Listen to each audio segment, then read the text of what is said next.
In the beginning, God created the heavens and the earth.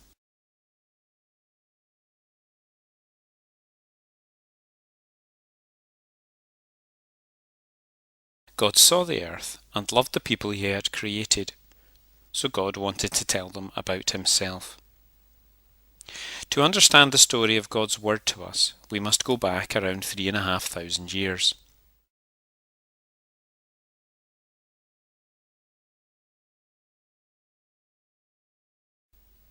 God spoke to a man called Moses and gave him the 10 Commandments, and also the words to write the first 5 books of the Bible.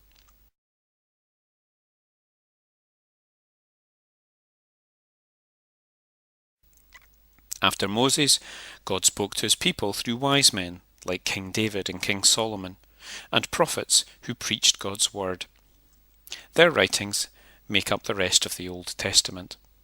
God's best way of letting us know about him and how much he loves us was through his son Jesus.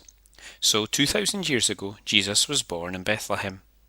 4 books of the New Testament are stories about Jesus and what he did.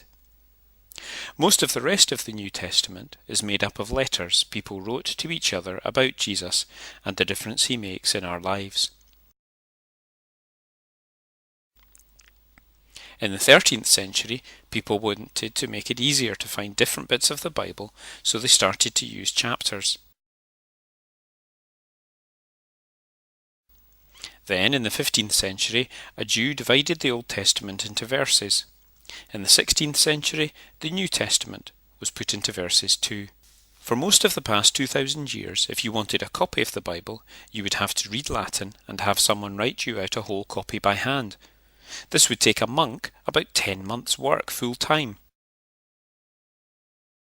With the creation of printing about 600 years ago, it suddenly became much easier to get your own Bible. Today, the whole Bible is translated into 457 different languages, and the New Testament 1,211 languages. It is estimated that there have been between 2.5 billion and 6 billion Bibles sold in the world. The Bible really is God's message to the world, and it has become a book more influential, more widely translated, more widely sold, and more widely read than any other.